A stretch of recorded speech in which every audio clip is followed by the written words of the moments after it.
name of my silver coil, but we're gonna look at the silver coil and as well. So this is Humpy again.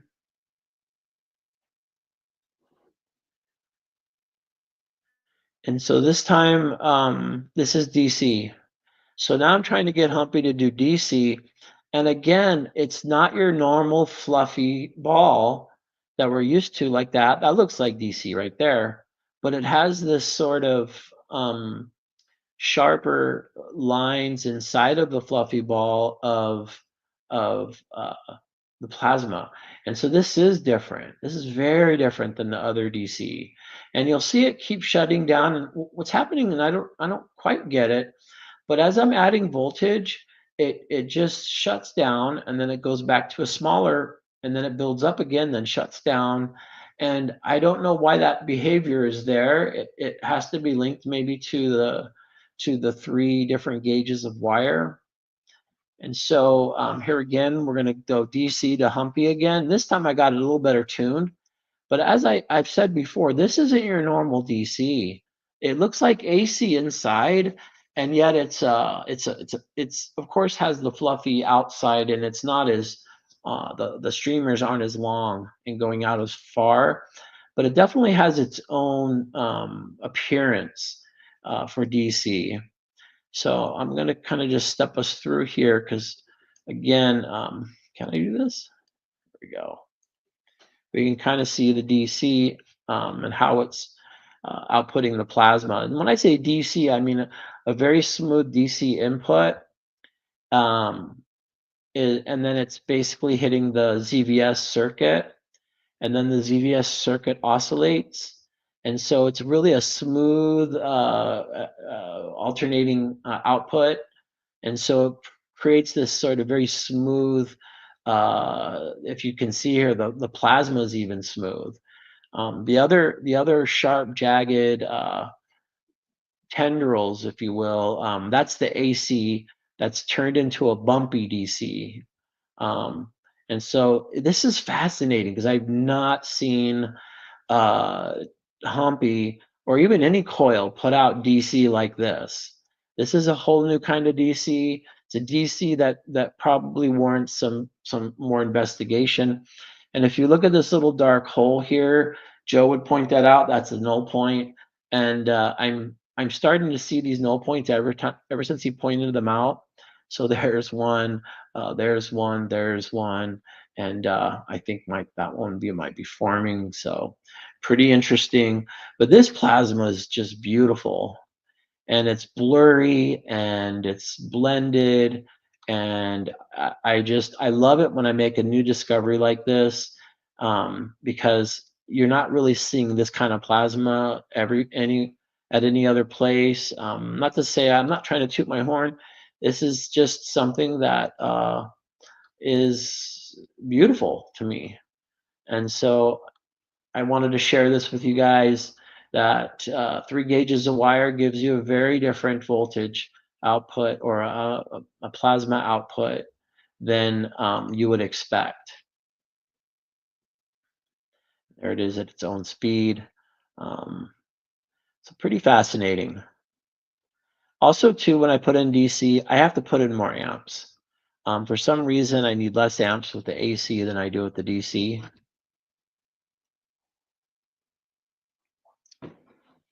I think this is Humpy again.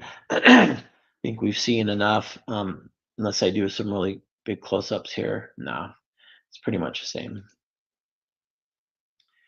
And this is me super zooming in, and kind of see here.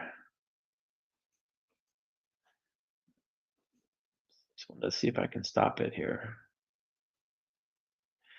I wanted to see this one because the cameras are like 1 inch away from the sparks, so I kind of wanted to take a look myself and see. It's definitely much brighter when you get close to it, so that's something I noticed. And it's definitely a lot more blended, and so here's what it looks like when I turn the light on.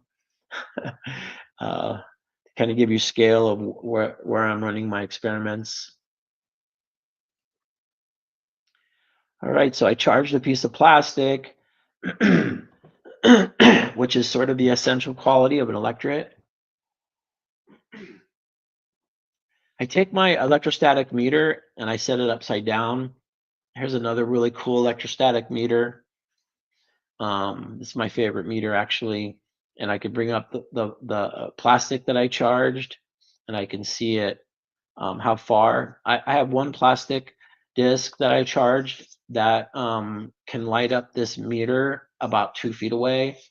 So this meter is probably a must if you want to have a sensitive meter to tell you where all your fields are and their polarity, because this is a fine-tuned piece of test equipment.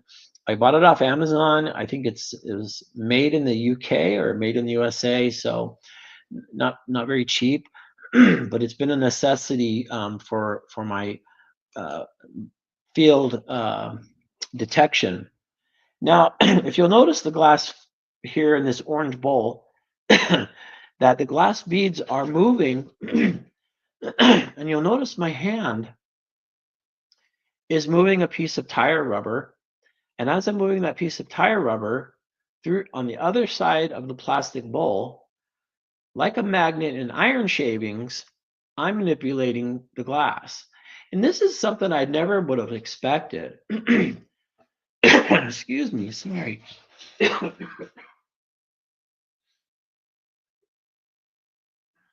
Sorry about that.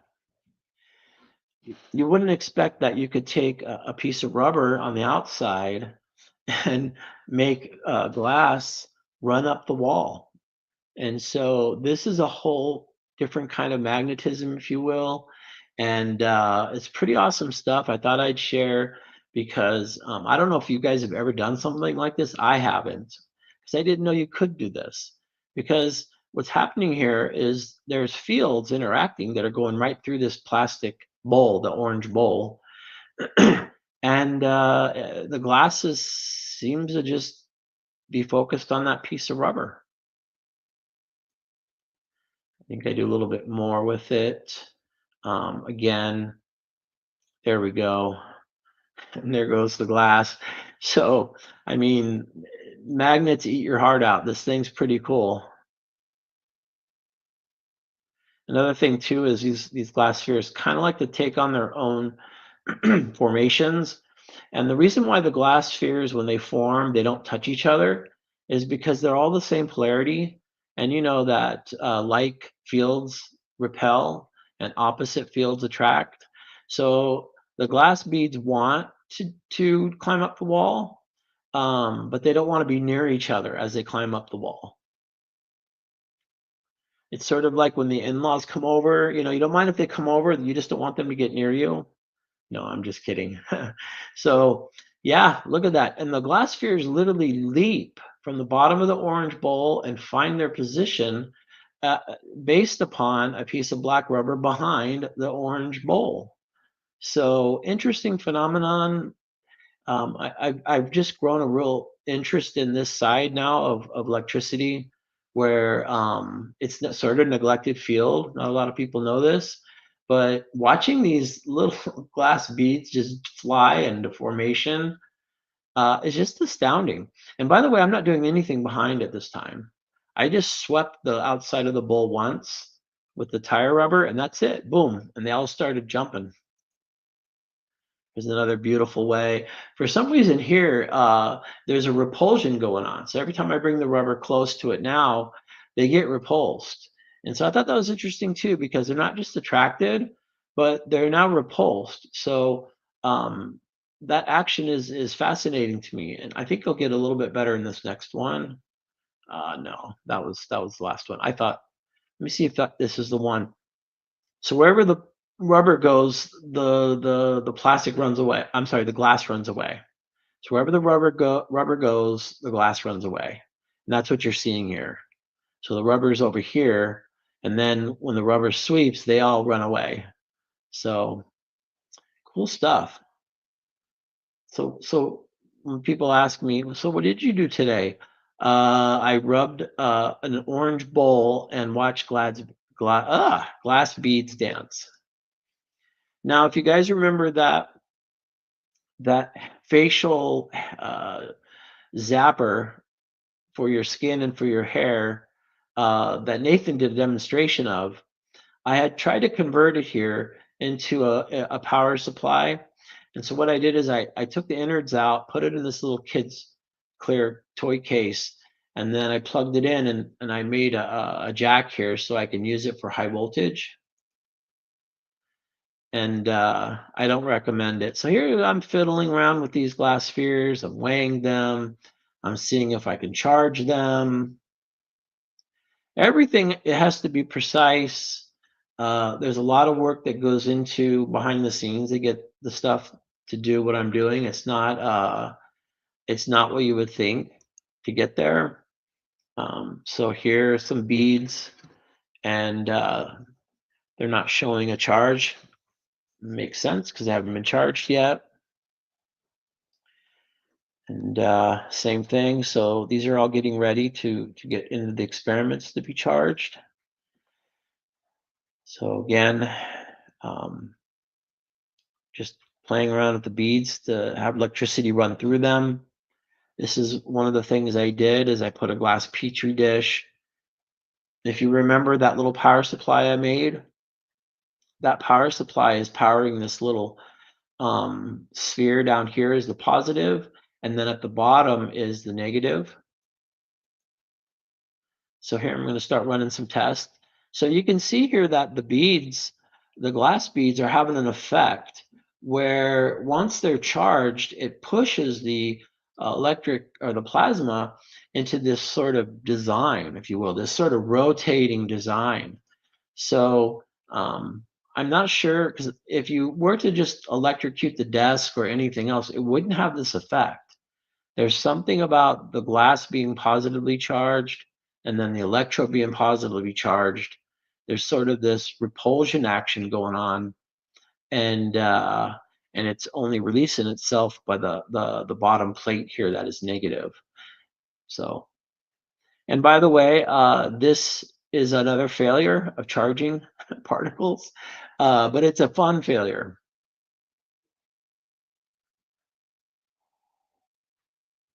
This is what it looks like in the dark. It just sort of has this beautiful artistic flow. You just see electrons being given to the glass, or it's being taken away from the glass, and it's forming this sort of almost, maybe stop it. We're getting some kind of shape here going on. Let's see here. I'm trying to anticipate something that Joe would say. Hey, look at this. So let's see if we can get a pattern here going.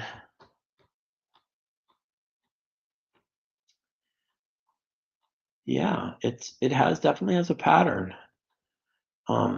It forms these circles. Not all the time, but there we go. It's got a couple ovals. There's some more ovals. So I wonder what these shapes would be compared to something else in nature. This one almost looks like a spiral galaxy. So fascinating stuff. There's a nice bow tie. All right. Let's see. So if you'll notice, I I bought all of these cheap at the thrift store plastic cups. It's a plastic wine glass inside of a plastic cup. And they're great because I get to insulate myself from these high voltages that I'm working with. Now, instead of the glass petri dish with the glass beads, this is a metal petri dish. And so this is the effect that it has when the glass is in a metal dish instead of a plastic or glass dish. So there is a noticeable difference in how the glass interacts with the charge based upon the surrounding metal. I think this is glass. I think one of the other ones was plastic. So this is glass. And I think, sorry, I think something's happening here. I think I changed the polarity. So you'll notice the glass gets really sort of stilted and they all kind of lock together. and it's kind of difficult to see, so I'll play it one more time. There you go. You see it, and you see start to see the glass make these sort of shapes, and they line themselves up, and it's almost as if they're lining themselves up to the field that's coming off the sphere. Here's a close up. So you're seeing that once a glass bead charges, it runs at it. Maybe it gets the electron it wanted and then jumps back. But you can see that this sphere, and by the way, this sphere is putting out about 25,000 volts, and it's AC. It's not DC. It should be DC, but I'm learning. I think this is where I put copper at the bottom. So it kind of has its own discharge sort of um, shape. Let's see here. Yeah, it just sort of climbs. And I think that has to do with the glass and the copper. You can kind of get a look of my setup here. And there's a close-up with the copper under it. And the beads just sort of, they're like little ants. They move around and then they stop. This stuff just fascinated me because I'm putting a lot into it. Now, this shocked me. And the beads are jumping. So I'm turning around, it's zapping me. So there's a lot of charge in here. And they're just trying to jump ship. You can see the glass spheres all outside the container. And that's just because I'm moving my hand across them. And it's still shocking me. So interesting stuff. All right, there's some stuff I had on the pyramid. So I hope you can be patient. I apologize for the repeat materials, but I think I was able to get some DC out of it. And so I had thrown all of the pyramid slides into a kind of a bowl here in hopes to have DC. This is one thing I didn't have in my last presentation. Do you see that I have a level? Whenever you're using the rotisserie to put epoxy on your coils after winding them, you want to hot glue them, and then you want to make sure that they're level. And so before I turn on the rotisserie and add epoxy, I make sure that they're level. That's very important. You would think that that would be obvious, but it's actually not. I think that's the reason why I had Humpy. He had all those irregularities. And so I just basically pack it on and then I wait. And because it's the perfect speed, it keeps a very thick coating. And you don't have to worry about it. So there it is.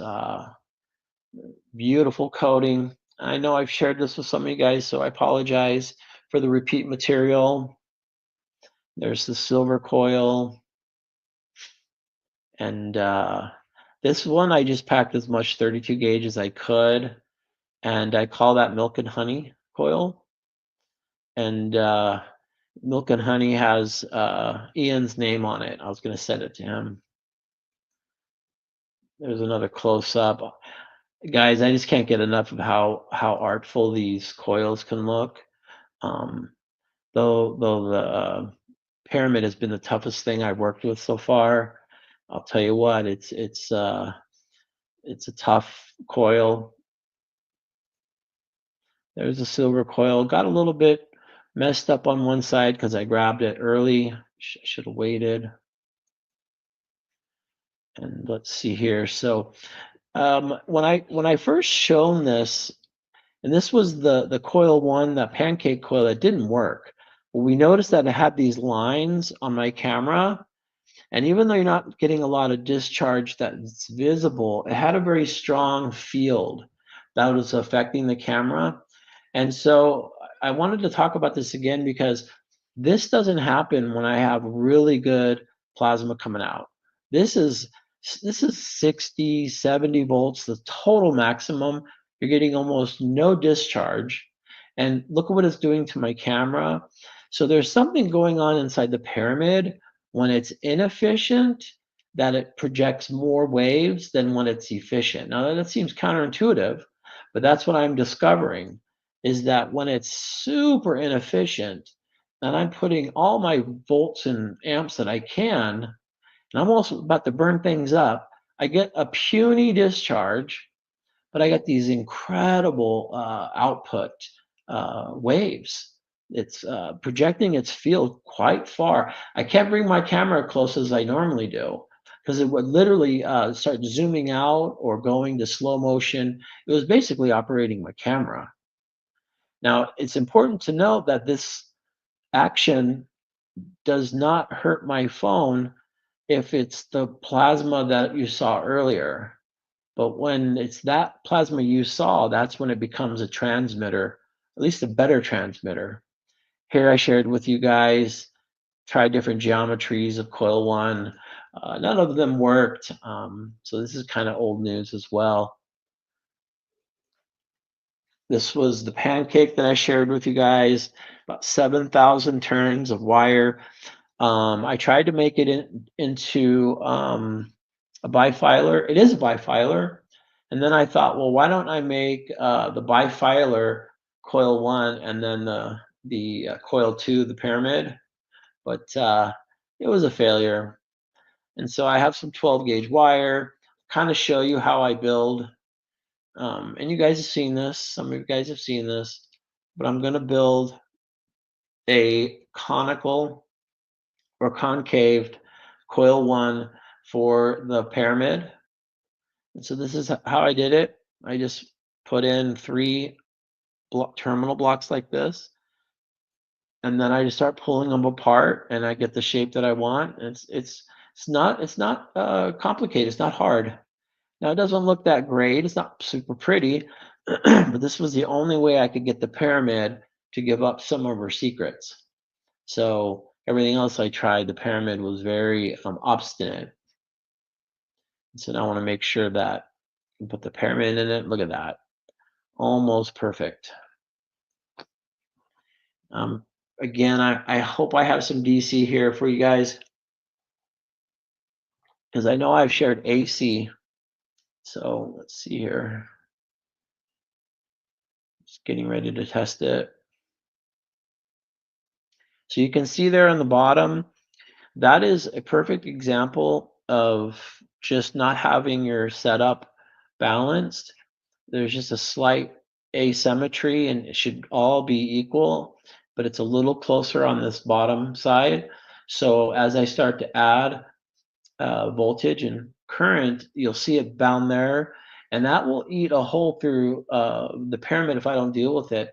And the fix is really easy. I just sort of pull this back about a millimeter and turn it a little bit, and then boom, it's balanced and it's fine. I'm just kind of sharing these tips because if you guys are building these things and you're wondering why am I burning my coils up, just fine tune it by turning things around a little bit here, a little bit there. Um, so this is DC. So one of the things that I probably should have done is shorten the lead, but this is DC and it definitely has a different look. And you can even see that what's coming off the side of it has also that deep blue. So it's a fuzzy DC that we're used to, but it has its own flare. And so I'm just show it one more time. If I cut this electrode shorter, it would be more of a fluffy ball. But what's unique to the pyramid is that it does seem to keep throwing out the longer streamers like AC input. So that's one thing to notice. Also, too, the discharges on the bottom, they sort of have that deep blue. They don't have the yellow and the white that we're used to. So the wire that's surrounding it is getting hit, but it's getting hit with blue light because that's the DC. If we run the same experiment with AC, there you go. So here's the AC. And what you'll notice now is when the AC hits the bar, it's yellow. So DC hits lower on the pyramid and it's blue. And the AC hits higher and it's yellow. So I'm not sure why that is, but I thought it'd be interesting to point out. Again, it's surrounded by a coil of wire, And yet when it interacts it with AC, it's yellow, and when it's DC, it's blue. Here's my setup again. I do this back and forth so you can kind of see my messy lab. So let's see here. We can now tell if it's AC or DC. Oh, it's AC because it's yellow. So that's something very unique to the pyramid. I have no other coil that acts this way. It's the pyramid that the yellow comes out from the top, and then in DC, the blue comes out from the bottom. So that's something worth maybe investigating further because it is an interesting phenomenon. And I'm not sure why that is. You would think that AC being more powerful, it might go through all of the pyramid, but nope, it tends to come to the top, and then DC comes out the bottom. I think this is one more. I think this is the top shot. I think you guys have seen this before, but if there's some new guys that are seeing it, I think this is one of the prettier displays. I think so. I think this is going to be a top view. I'm going to crank it, get it up to the max voltage. It's pretty fascinating because this pyramid is it's so small and it fits in this large bowl. The bowl is about 2 inches, extends 2 inches higher than the pyramid. And you could run no other Tesla coil like this. And I don't know why, but it seems that almost like a reverse cone that's needed, and the pyramid has to be below inside this sort of conical, um, what else? Vortex shaped, sort of vortex shape here. It has to be set deep in the vortex shape in order for it to produce plasma. So I kind of learned that trial and error and a few gray hairs, and I was able to get it to work. Let's see, this is not unique. We'll go switch to something more interesting. Is this DC again? No, it's not DC. I think this was a straight top shot. You're gonna see a lot of yellow. Lot of yellow. Interesting. We'll get past this one. There's the beautiful capacitor bank that Ian made me. Tell you what, I get these experiments looking awesome because of his help. You can see that the pyramid's very low in the vortex shape. This was the only way I could get this pyramid to give up its secrets. So pretty interesting. There's another side view. All right, so Bernie mentioned in my last presentation, oh boy, a month ago maybe, that maybe there's some transmutation going on when the plasma hits the side railing. So what I thought I'd do is I thought I'd put a piece of copper on the side there, and now I'm out of order. Sorry about that. Out of order. I'll get to the part. Oh man.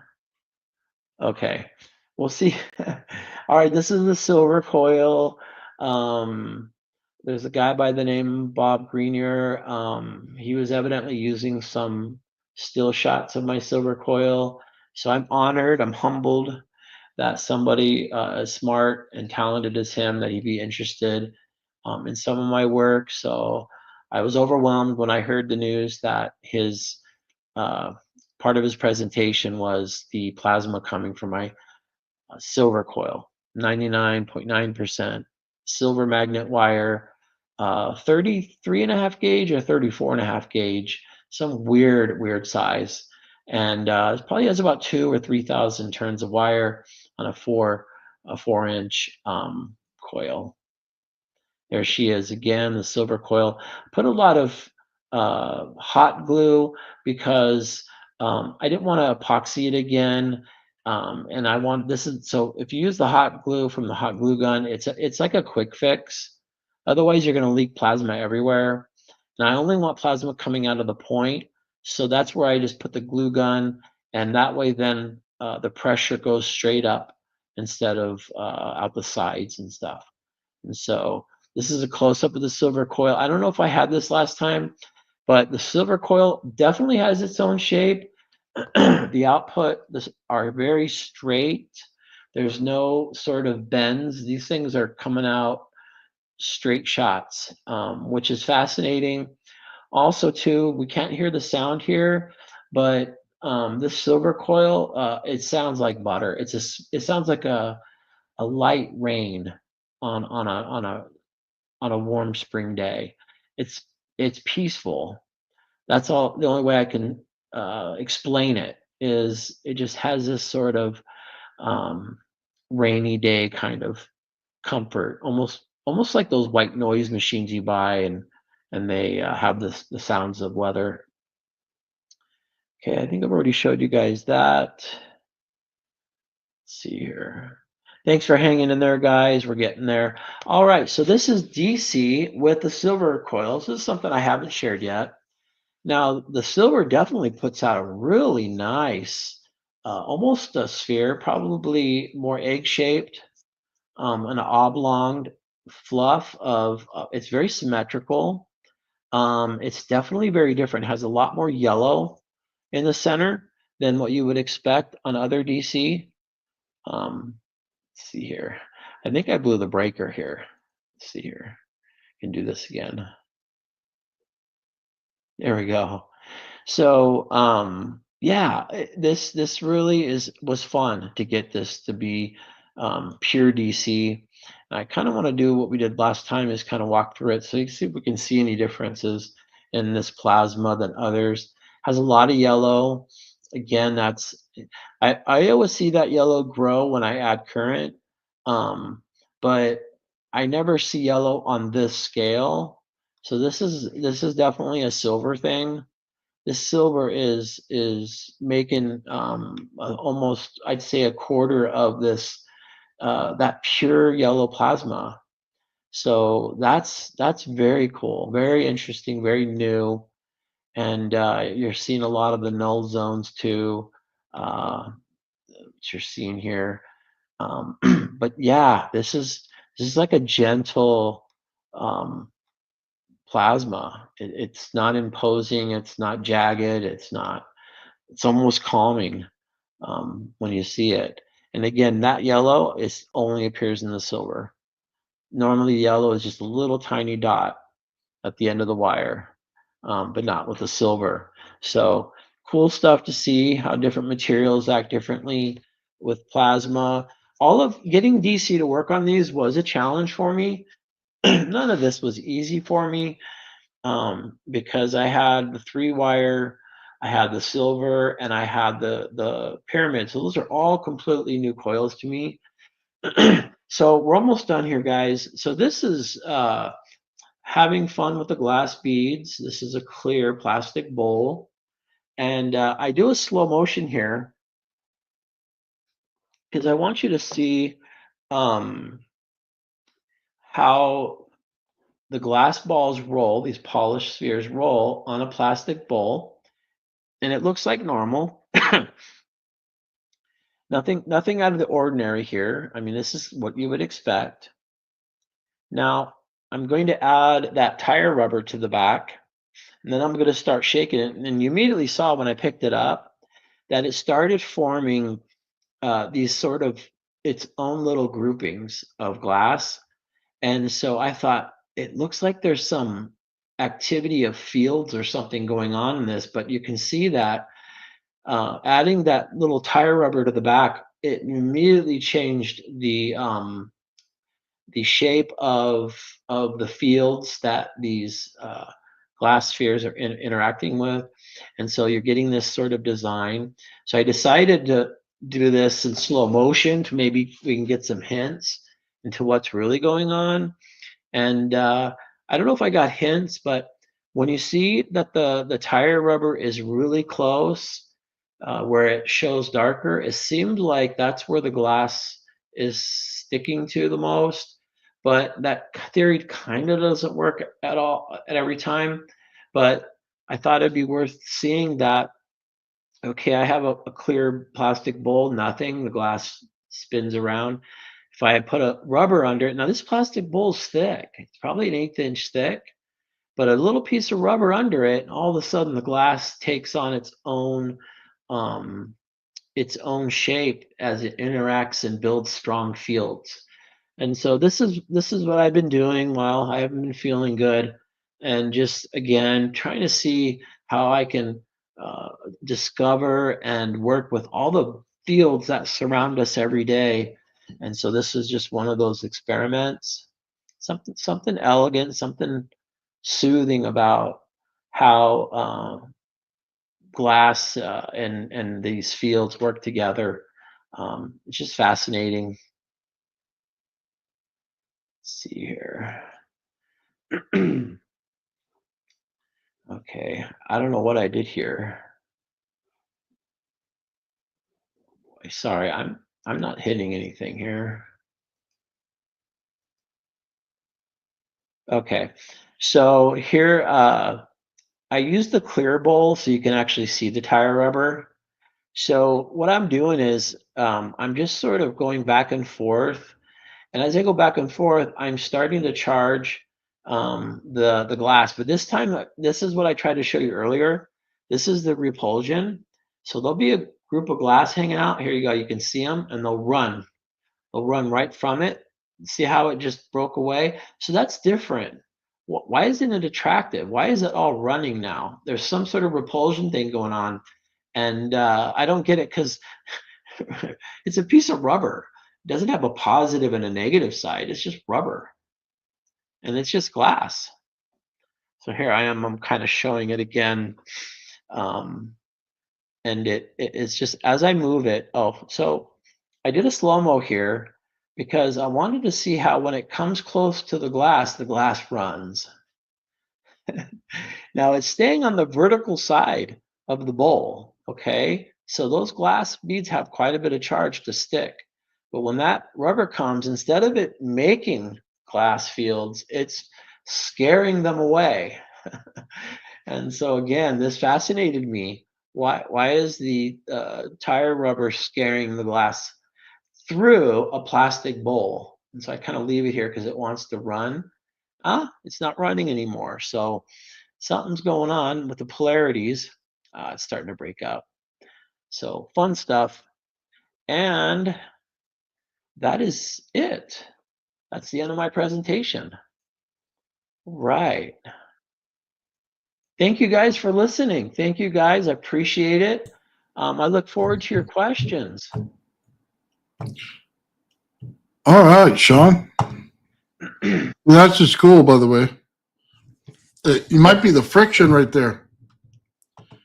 Friction's causing all the motion for it to attract or repel. Yeah, it's scraping off charge and putting it in different polarities.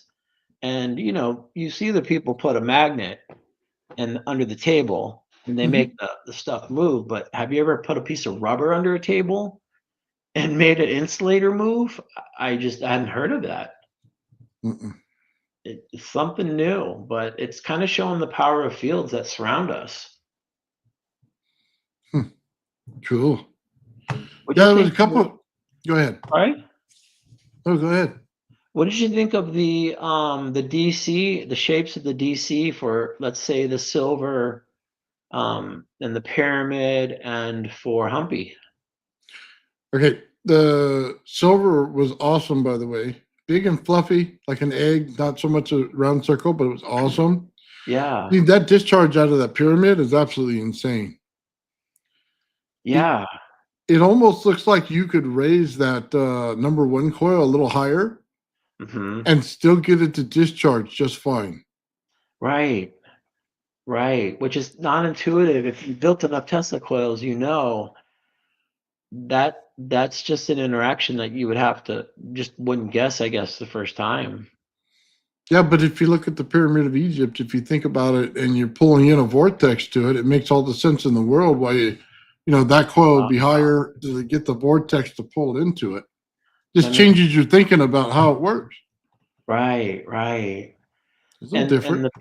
what about the DC in the pyramid versus the AC? Remember the DC on the pyramid had the lightning bolts that were low on the pyramid and they were thick blue, Yeah, whereas and if then I you get the put an yellow.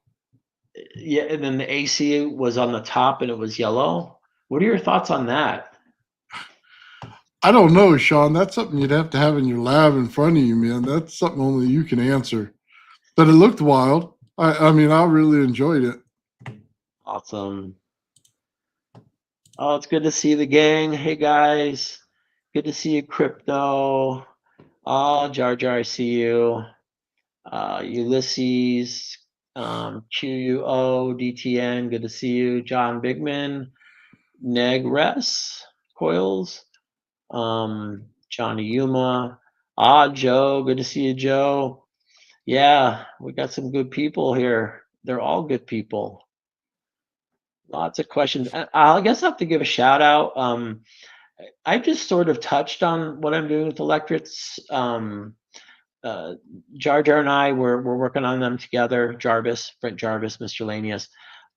So there are some trade secrets that we're having, but I thought I'd give you guys a taste of the invisible fields and how they can really form geometries around us with just almost minimal effort. You didn't see me really working for getting that glass to climb the bowl. Um, and so it's just fascinating stuff. And when I first set that bag of glass spheres down on the ground and they started climbing up the plastic, I immediately saw something with potential. And I wonder if that's something that we, in our busy lives, we miss things like that. I mean, I wonder if the people who sell that glass and just load it up and have they ever seen it? And I don't Oh, I'm want to sure pick they on have. them. What's that? I'm sure they have. I bet you could probably find something online about the factories about them, Uh and I huh. might show you what they're saying about it. Mm, That'd be an interesting watch. yeah, interesting. Thank you, Nedress Coils. I appreciate that. I'm glad you guys like my coils. I hope you guys learned something or at least see something interesting. I appreciate all the kind words. Um, yeah, so There's some questions on here for you, Sean. mhm. Can you cast silicone molds too? This goes back to when you first started and you were talking about the casting material. So I guess you could. I mean, there are silicone, even caulks you can buy that you can just inject into a mold. So I bet you can do that. One of the plastics I thought I had that I didn't show. It's called a polymorph, and it's a kid's. Um, it's like a kid's toy plastic. I'm gonna pull it up real quick while we're talking because I think that Yeah, it's go gonna for it. be interesting. And I felt like that if you don't own a 3D printer, then this is really the poor man's 3D printer. And I think that, and I don't want to put that down because there are shapes that I can't build that I want to build. And so with this polymorph stuff, um, you can do anything you want. It's a safe plastic. Um, here we go. Here we go. Let's pull up here. So polymorph is just a brand. Okay, polymorph it's actually the plastic's called PCL. And so I'm going to share my screen. Let's see here, share my window actually. All right, let me know when you can see it, Nathan. Yeah, it's right there. All right, so this is what I'm speaking about. If you put these little pellets in some hot water, just literally make some hot water for tea, put this in here, it'll run clear. And then you can pull it out and it stays moldable for probably a couple minutes. But once it's molded, it's a hard plastic. It's when I say hard, it's like a hard nylon plastic. It's a hard but a flexible plastic. And then if you say, hey, you know what, I don't like that shape, you just put your form, your design, whatever you made with it, put it back in that hot cup of water, Hmm. turns clear. You can use it over and over and over again. You can eat off of it. It's kid safe, food safe. But it surprised me that when you molded it and it cooled, that it was a useful plastic. It wasn't just this little Play-Doh game. No, this was literally a plastic that you can create, let's say, a part you need, a little tiny plastic part you need. You could create it with this and it would be durable. And so now I didn't buy that for that reason. I bought it because I thought I wanted to maybe electrocute it and see if I can charge it. But as I started playing with it, I thought, oh my goodness, the poor man's 3D printer. Make anything out of this plastic. So I thought I'd share it. You can get it cheaper than this. I'm just kind of bringing up the first that came up in my search. So what do you think, Nathan? Oh, dude, it's awesome. It's like Play-Doh that hardens out to be, you know what I mean, the shape you want. It's Yeah, perfect. it's perfect. Yeah. Just so they know in the chat, they kept saying glass. This isn't the glass beads you was talking about. This is something totally different. Okay, yes, yes. The glass beads are pure polished glass. Um, and they remove all of the any dust, anything from it because it's kid safe. You put it in dolls, put it in blankets. So that's the glass spheres. Those are just the pellets that you can use in hot water. And so my thinking was you have metal that heats up at like 200 degrees, and then you have a hard plastic that melts at like 140 degrees. And now I can form metal and plastic, and there's a purpose that I mean, there are things I can think about that I want to do with that right away. My first thought was I want to make capacitors because I can just form my own plate, form my own dielectric, shape, size, and yeah, so pretty exciting. That was the biggest things I wanted to share with you guys. Were those two things? Okay, I got another question here for you, Shawn, or more of a statement. Mhm. You're probably overheating your transistor. It develops a crack when that opens and it closes down and starts conducting again. So this is when your coil was running and then it stopped, restarted, and then continued again. Yeah, that's an interesting theory. Thank you for sharing, Anthony.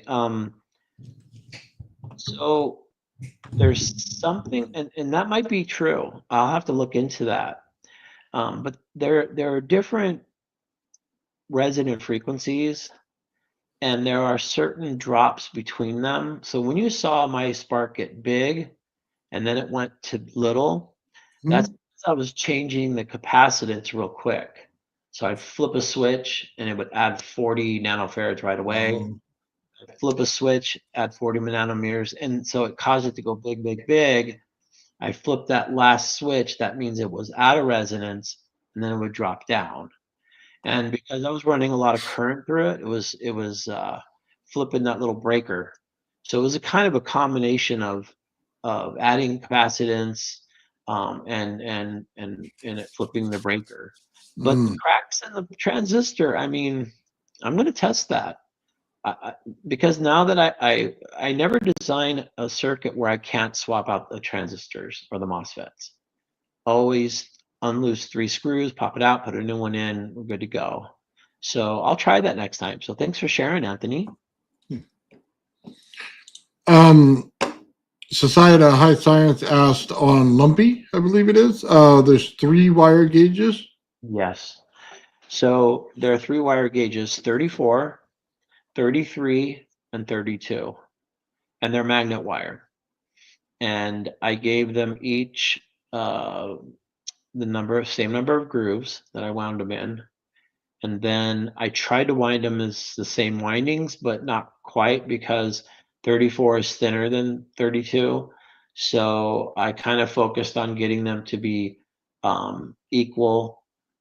So there's some more turns on the 34 than there is on the 32. So my concern was is if I did the same number of turns for each, I would have ended up winding a cone. Because as you go thinner wire, it's gonna be more take less space. So yeah, those are the gauges, and those are my 3 gauges, my favorite 3 gauges of wire. I don't really go for other gauges. I know I bought some 30 gauge, but I'm kind of scared to use it. And because I get such good reaction, good quality plasma from 32, 33, and 34. So, what do you think, Nathan? Well, it kind of falls in the middle there, right? I mean, I've used 28 gauge and I get beautiful plasma out of it. No problem at all.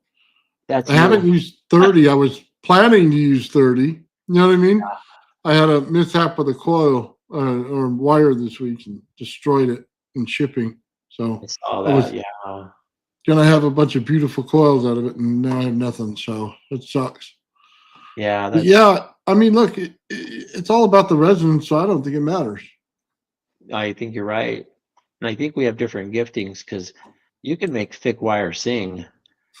I have a box full of 28 gauge, 23 gauge Tesla coils. There, it's a whole graveyard. I wrote on the outside of the box of shame. Nice, dude. I got coiled behind me, Sean. You see the tallest one? Yeah, the red tall one. That's 28 gauge. The one right next to it, the shortest one, Hmm. that's 32 gauge. You can see the difference, but they're the same capacity. So Oh wow, yeah, it just cool. changes the I mean amount of wire you have to use to get the same thing. Yeah, So incredible. Have you gotten sparks out of the 23 gauge? the 23 gauge, I haven't tried it out of the 23. The 28 Oh, gauge, 28. yes.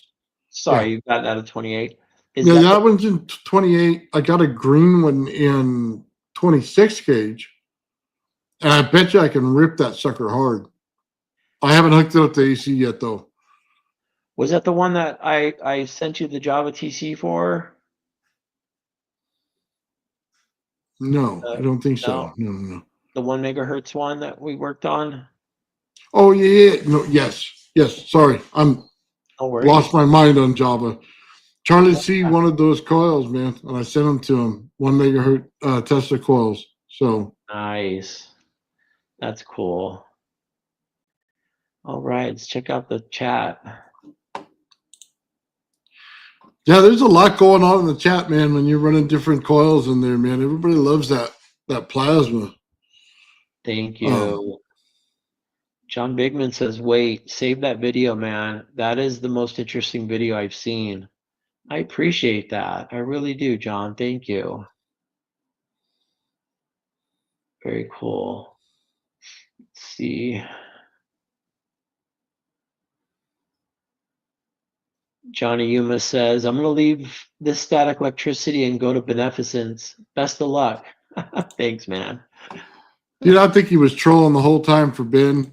I, Oh, so that's thank. unfortunately, but dude, I mean, he was pretty cool in the chat. He wasn't doing anything crazy, so we just left it alone. Ben's Yeah, awesome. yeah. He's a Well, good dude, I like Ben. well, he's a good friend. So I don't know Yeah. who this dude is. Well, God bless him. I'm not sure says I did see 4 textbooks on this site for free to download that probably would have some valuable info in them for a Nice. scientist anyways. It is a little too much math for my liking. Yeah, I'm not good with math. In fact, I had never done a fraction or algebra Really? until I turned 52. Not a single day, not a single time, not once. Nope. Really? And I used to, when I was a data architect, I used to design financial software, but I never used algebra or fractions. So thank you, crypto. I'm so glad to be back. You're awesome, man. But yeah, so what does that mean? I've kind of, because I'm dyslexic, I've kind of made up my own math that only works for me, and it always works. So it's pitiful. Well, if it's building those coils, man, you definitely got it right. That's for sure. Thank you. Yeah, I shy away from math in books just because I don't have the training. I have to do fractions all the time, man. I, all my kids go, "Hey, come over here and hang our TV for us," or "Hey, come over here and do this for us," or "Fix this." You know what I mean? Yeah, yeah, So always have to do that kind of stuff, man. that's true. That's true. You can't get away from math. I haven't done it conventionally. I mean, being a software engineer, self-taught infrastructure engineer, data architect, holding all these big titles meant that I can do a lot with computer systems and yet be a high school dropout. I think it kind of is a similar. We all really aren't experts in the stuff that we're dabbling in, but we definitely have a really good perspective because we're not weighted down by preconceived notions. And I think that gives us an edge. We don't go in with, oh, that's already been done. It's already been done, nothing new here. That is the death of all creativity in what we're doing. And I don't know how many times people come up say, oh, that's already been done. Well, take your tiny mind and go to your tiny pond of ideas and be happy. I'm not gonna get on you. Oh, Sean, I love that to hear that from you, man, because I feel the same way. You don't Yeah. know how many people go out there and repeat the same physics garbage that I hear everywhere. And it's like, can you at least try? Like, let's do an experiment. Watch somebody do an experiment. Maybe have an original thought about it. Maybe flip the way you think about it just for that one time to see if something's different. You know, anything. Right. Right. Nope. It's like I won't say it, but yeah, they all the time. It's like when I hear, "Oh, everything's about magnetism," and I go, "You do realize that if I take the frequency and shoot it sky high, there Hmm. is no magnetism to it, right? I mean, you do realize that, right? So when everything's magnetism, what happens when I remove it? What happens if I invert the field and change it to radiant energy, and then you have no magnetism? I mean, Hmm. if everything's magnetism, then what's the deal? Like, dude, I could throw a magnet in the air, it could float. Everything else, if it was all magnetism, be easy, right? There's Yeah. no magnetic properties everywhere. It's all in radiant energy, and you have to flip a field to get it. It drives me absolutely insane to hear it. And then, Hmm. yeah, anybody who thinks it's that, man, just dude, go back to your little pond, like Shawn says, because you'll never understand what I do. So That's good. That's a good point because you get one-sided and you miss the whole other side. I'm learning that with Jarvis and electrodes, that there's this whole other universe of fields that have no magnetic properties. We're not using when you have a field that's static, it has zero magnetic field properties. yeah, That's what zero. the electrodes are. There's zero magnetic properties. Now, one could say quantum, you know, the quantum level, something is doing something, but uh, I mean, there just isn't any evidence that there's a magnetic field at all. And so all of those fields you saw when I was running the glass up the side of the wall, those glass beads, there's zero magnetism, zero. So that's what blew me away. That's a whole zero magnetism environment right there, right? Yeah, but Sean, the only thing that works all the way through the quantum level and scale up to where we are now, it's only resonance. Yeah. As a matter of fact, it works better in quantum than it does that we personally see when we build these things. Hmm. Because a lot of people like always get it mixed up with vibration, and vibration's just slow. Okay, Yeah. it's a slow form of resonance. It's not the same, and they always get mixed up in frequency. Does it go in? Does it amplify if they go together, or if you go one and then the next? You know what I mean? If they go in between each other, they just don't understand the resonance the same way. It's a tuning fork. It goes together, back and forth together. Yeah. That's what makes it so powerful. It's Yeah. that frequency together. They think it cancels it out. They think, oh my God, you have nothing. See, that's what Mhm. you're looking for. I mean, Yeah. if I build 6 resonant fields, right? If I start going coil inside a coil inside a coil inside a coil, right? Mhm. You know that I'm looking for the smallest amount that'll fit in that little area in the Casimir effect. Mhm. And I'm trying to shoot it out like a laser, but I'm going to amplify the living daylights out of it Mhm. because they're all resonating together. Right. Yeah. There's something about having every part, let's say, of a whole at their resonant frequency, because that's when you get an exponential, you get something exponential, something earth-shattering. And Mm-hmm. and it's always been in the back of my mind because it's not an easy thing to do, but I don't want just my Tesla coil resonating. I want the physical copper wire resonating. I want the PLA plastic, the epoxy. I want their resonating frequency. I want complete resonance, and that's always in the back of my mind. I want to do that because how much effect is that going to be? That compound resonance. I mean, what do you think? Is it going to just shake apart and disintegrate, or do you think it's going to have some kind of power that we're not even familiar with? It, I think that's a misunderstanding. I think it never breaks apart the material you're resonating, but it just keeps vibrating it. It keeps shaking it, right? But it does it on a level you're not visually going to see. You know what I mean? Like you don't see your Tesla coil ever move. Mine never does. It Right. sits there and looks at me, right? But I know it's resonating. Right. So you go, okay, well, let's look at steel. How did Tesla take the earthquake machine and make it resonate steel? Well, it's just time and frequency. It took time for one area of the steel to get to resonate, then the next, and next, and next. Yeah.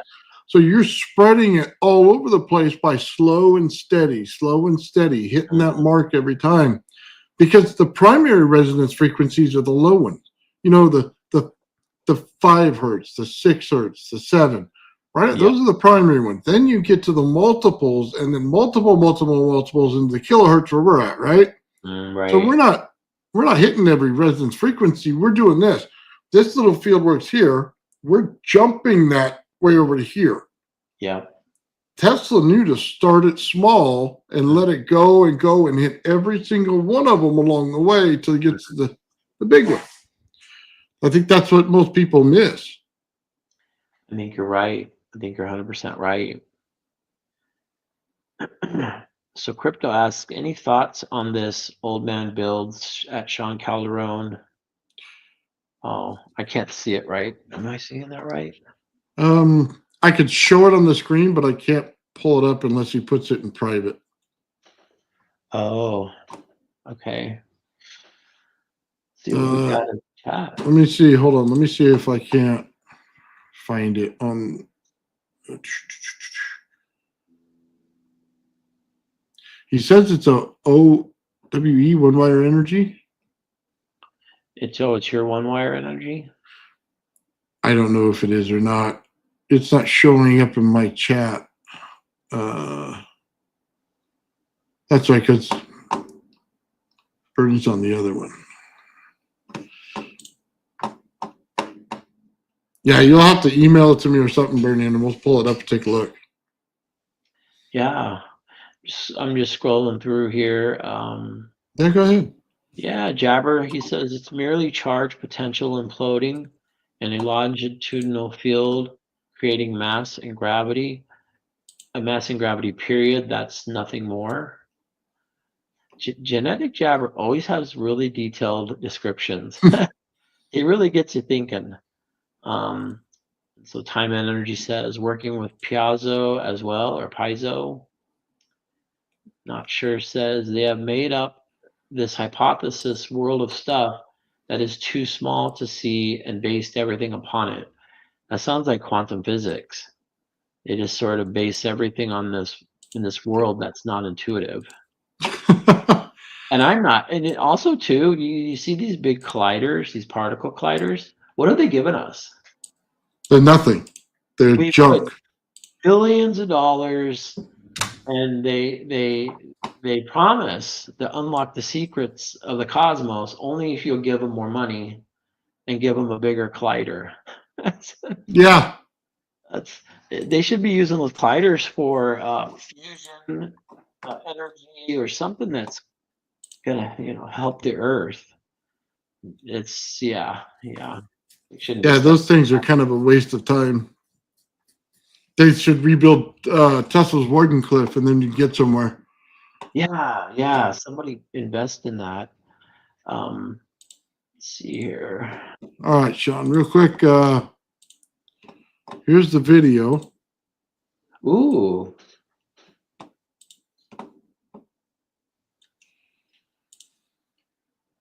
interesting. Those are beautiful coils. Yeah. Is this from crypto? Somebody pulled up. I didn't read the name of the. Look at this. Oh wow. Well, that's something different. Yeah. Interesting. So Well, they're hold on. selling. I don't know, but I'm going to pause it right there and go back to the. I don't know what the rest of that stuff is. Yeah. Um, let's go over to here. Maybe this is what he was talking about. This? Yeah. I mean, I want to see under that table. Oh, you don't have to. It's in the flashlight. What's that? That's a magnetic field. The gold flashlight's a magnetic field? Yeah. I see. I thought there was something under the table. No, those Not could be ball bearings or magnets, but they're just running in a magnetic field. That's I did incredible. this with a bunch of coils, especially geometry coils work this way. You see it going in circles? Uh-huh. Yeah, that's a piece of cake to handle. Can you freeze it on that book on the left? Yeah, sorry. Right there on the left. Uh, Uh, energy medicine. Yeah, we're gonna stay away from that. oh, I see. Yep. Okay. Yeah. That was a cool science book. Is there anything under it? You don't need to. In I got dollars to donuts says that flashlight right there is a big coil. And just like the geometry coils, Mhm. it's running in a pattern. You know what I mean? You could put little geometry, and every point that it hits in the geometry, the ball circles. So it's like saying you hit here, here, here, here. You know what I mean? And back all the way around, Yeah. and then it starts the thing, and it's like a merry-go-round. You just push, and then go by and push another area and push another area. Just like that. That's it. That makes So sense. I did that with every coil in my whole garage. I made magnetic spin. It was bifather coil, it didn't matter. Geometry coil, it didn't matter. Rodent coil, every single one of them. I took a number one coil from my Tesla coil and did it. Mhm. It still rotates the magnets. Have you seen a coil in the middle, like that flashlight, and then move things that are to the side of it? I mean, that's a fascinating magnetic field. I mean, it'd have to be powerful, wouldn't it? Because those Yeah, oh plates yeah. are 10, 12 inches away, right? The balls, I mean. Well, that's quite a big coil, and it probably had a pretty big like core in it. Makes Well, you know sense. what? No, it couldn't have a big core in it. It had to be an air core. The core would have sucked in the energy. Right. Right. Yeah, so it had to be an air core. Yeah, It that had to makes be sense. some kind of geometry deal. Yeah. And the outside's aluminum, so it's not going to give you much protection, if any. it's just going to blow right through that aluminum. Right. Yeah, without getting into the wrong topic, I mean, life has frequency, energy, uh, electricity. I mean, so to see that incorporated makes sense. That's probably all I can say Well, without bringing up the yeah. HEAFTH word. So just so we all understand each other, the way that thing operates and the way that they were describing or showing it without saying too much is a geometry coil. You're not getting away from that. That's exactly what it is because of how it's operating. Right, So, but that, I mean, I'd love to tell you the whole truth about it. I just can't. YouTube right. won't let me. And yeah, So, I I know that minefield. We can't go in it. yeah. So, yeah, thanks for sharing crypto. Beautiful coils. It's interesting how they're using them, and and it was good marketing too to have a bunch of females in skimpy clothing using them. That whole had a bunch of old fat guys like me. They'd be like, "Yeah, no." I need a whole new PR person now, Sean. You got to hire some hot chicks to sell my coils. Subs will go up like triple.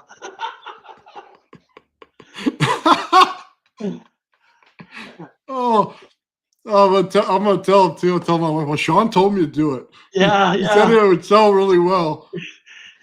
A model comes out and carrying your one of your coils, and this is $100, and you get this.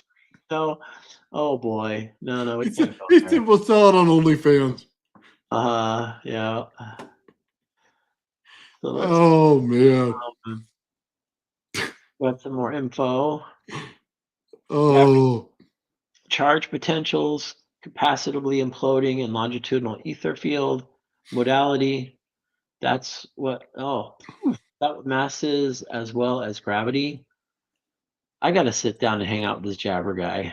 I mean, it's just that's a big. Oh. He's got a whole thing going on. He did like 5 messages on it. I think he had to get a point across. Yeah, he's. Oh, it had nothing related to do with your work. He just had a point he wanted to say. It would have found its way to my work. It has. Eventually, at the very bottom. Yeah, yeah. It still blows me away about the blue lightning bolts at the bottom and the yellow at the top. That just yeah, stuff like that. I just love to. Oh, hold on. Blue at the bottom, white at the top, right? Mhm, Or yellow, like a yeah. little off-white yellow type thing. Mhm. The blue comes from the negative radiant energy. When you put the rod down the center, remember Mhm. I told you when you touch it, it has a blue that comes off of it. Mhm. Okay. So when you put that thing down the center and that pyramid being so short, you probably have this much of the rod in there, Mhm. which means you definitely got a flip field underneath it. Okay. Because you're getting the blue. Mhm. And it would normally probably be white, but it's probably changing colors in the magnetics of it.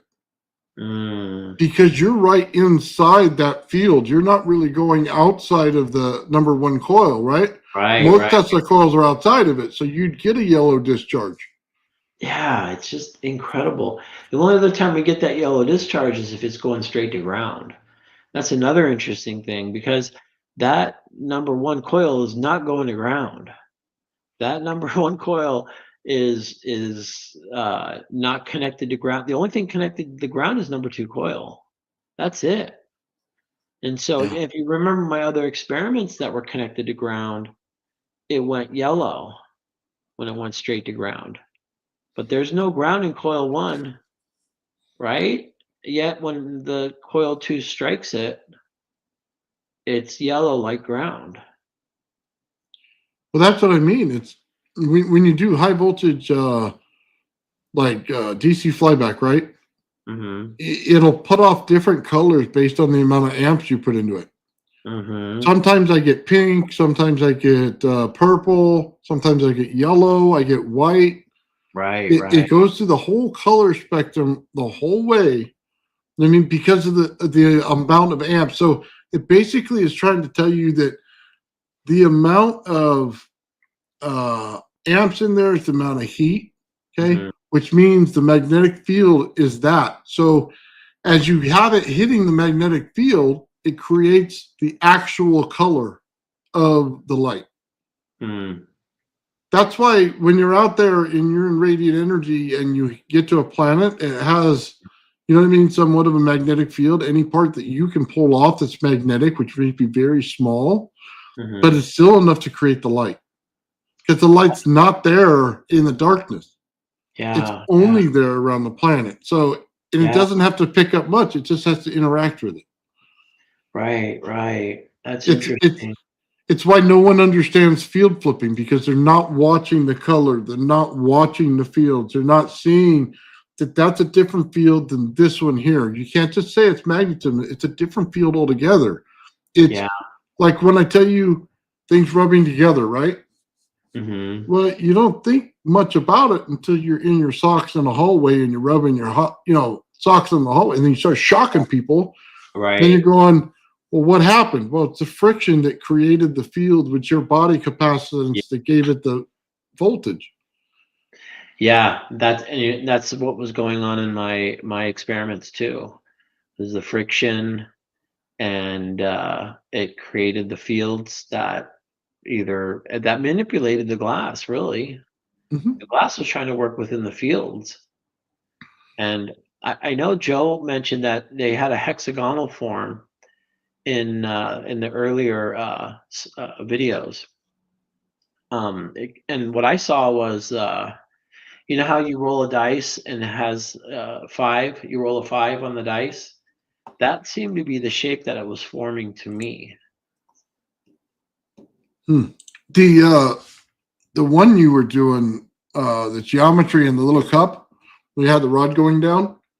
It Yeah. kept forming a flower, the petals of a flower, like the flower of life. It Oh, was really? forming, yeah, it kept forming petals in there, and it would look like oh man, not a daisy, like not a sunflower. It's got too many things on there, but like just like a five, leaf flower. Yeah. I wonder if I can capture that real quick and we can slow mo it because I'm interested in seeing that. Oh yeah, definitely there. We slow moed it when you sent it to me that one day. Yeah, pull it Yeah, up. I can pull it up if you want, or you want to pull it up? I don't have it right in front of me, Okay, Sean. You do. here we go. I'm gonna share it here. 1 second. Let's see. Present. And what are we doing here? Here we go. By the way, I think most of the chat would be into hiring the models for the coils. Yeah, yeah. Let me know It when you would, can see. they'd be of assistance. Yeah, it's up. It's up. All right. Is this one you're referring to?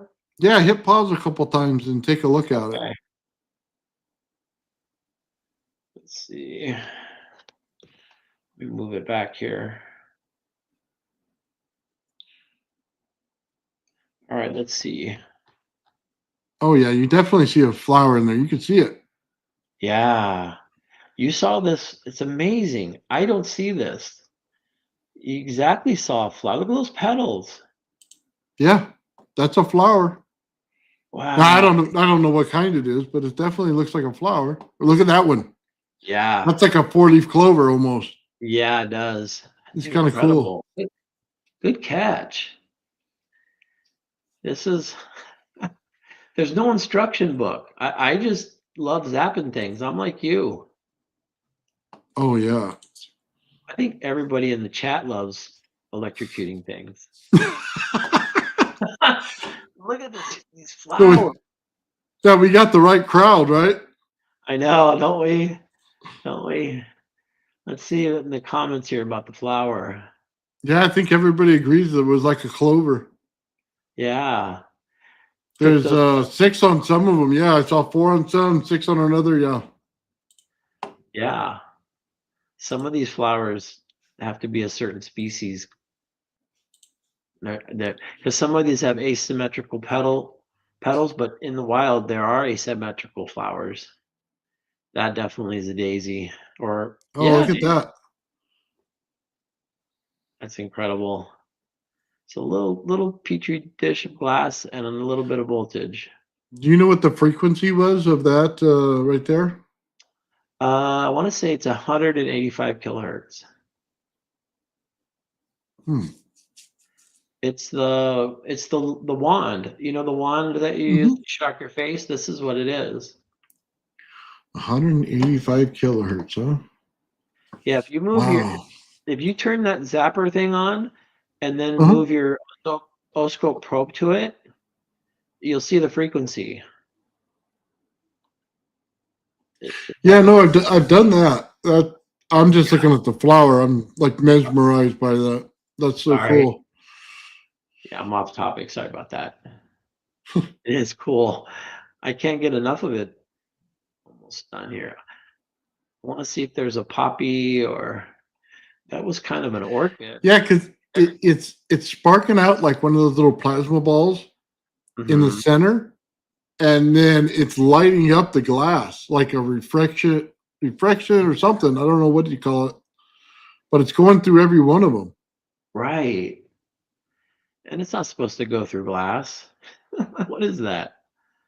Glass is an Well, I ins. don't know if it's going through it or if it's just like I said, a reflection of the light. Like Oh. because you could put like think about it this way: you put laser beam through a piece of glass, right? Mhm. And it spreads out. You start getting different beams of different colors, or if it's like a Mm. crystal like that, or you know what I mean, something like that. Boom, it'll spread out. So think about it that way when you think about this. So the voltage must be going boom, boom, boom, boom, boom, and the color Yeah. just like that, just kind of like a laser, which Wow. makes sense because as soon as you put high voltage in compression that it cannot spark over, you start to get a laser. Mm. You can kind of see that action, that almost because it's a real crisp light. Mhm. It's a sharp light, almost laser-like sometimes. That's Interesting. what, I love it when physicists say Casimir effect, and I'm just going, do you really understand what that means? Like, you know, you're creating a laser, right? Like, there's Yeah. no getting around that. You're forcing it together to create a Yeah. beam of light. Like, Hmm. I know you want it for propulsion, but God, man, think about it a little bit. You're going to end up putting your eyes out.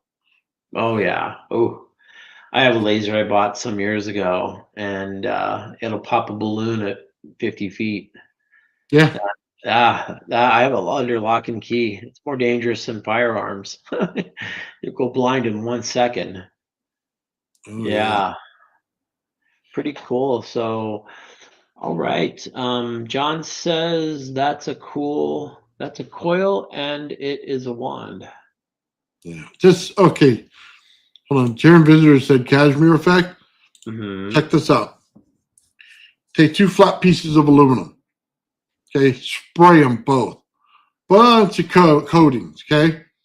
Put the high voltage positive and negative on it and then force them together. Hmm. At some point, a red laser will appear out of it and it'll go straight back and forth, just like this, in the whole thing. So if you're in the wrong place when that goes off, you're Yeah. getting it. Yeah. So you're better off to go over there and find something to hold them and doing it. Hmm. But that's what I worry about when people just throw it out there. Oh, it's just a Casimir effect. We can make propulsion out of it. Well, let's learn how it works first. So Hmm. as you compress a field, you're compressing light in a magnetic field to make the light, right? We talked about the magnetic field. Right. Well, if you do it on aluminum, man, the magnetic field does not want to stay on that aluminum. So it Right. forces itself off the aluminum from the eddy current, and then boom, it creates that laser, and you're like, wow, dude, it'll shoot right across the room. Is that from pressure? Are you saying you're squeezing the aluminum? Yeah, And then at a you're certain pressure, it emits a laser light. yes, Oh, interesting. And it's just aluminum, right? Being under high pressure. yes. Because Interesting. of the eddy currents, you think it's this far apart, but the eddy currents make it like a pin. So it's changing the field on you, and you're not realizing it when you use different materials. So if you do the same thing with copper, copper just sucks it up, right? Okay, It, yeah. it it sucks it up and gives you kind of a repulsion on each one. You know what I mean? Mm-hmm. Aluminum doesn't work like that. It's totally different. Right, But right. if you use iron, they just clamp together. So That's yeah, you true. have to watch some of the materials you use. Yeah. So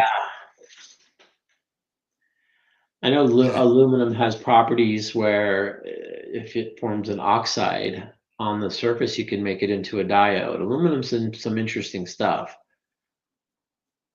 All right, so Society of High Sciences says, old man builds show. Sh- Sean, my last two comments and see what he says. His last two comments and see what he says. Okay, that's one comment. Let's see, where is he? Here we go. This is the difference between the dielectric and magnetic 90 degrees out of phase. Society of High Sciences says, look at the solar system top down and you will see the magnitudes of the circular orbits. Look at it from the edge on and you see a line that seems to terminate at 2 points in space. Boy, that was a tough one. I think he has more IQ points than me. Smart people. oh, I have a video for you, Sean. Okay. I'm just checking out the comments. You guys Yeah, are right here. smart guys. So this is an old video. So Boss sent it to me today. Who sent it? His YouTube is Boss. BOSS? What I'm going to do here is show you what's going on in the three coil system that I've posted in the video. I've received a new rear end restructuring out in some of the public forums by people that have no idea of what's going on in the world whatsoever except their own ego. But I want to take and show this to you. This piece of paper shows the cardinal points of how this coil is sitting on the bench in my lab. This is the north, east, west, and south. And there's nothing hooked to this coil at all. It's an L3 coil. If you followed my work at all, you know what an L3 is. If not, maybe you should check into the work.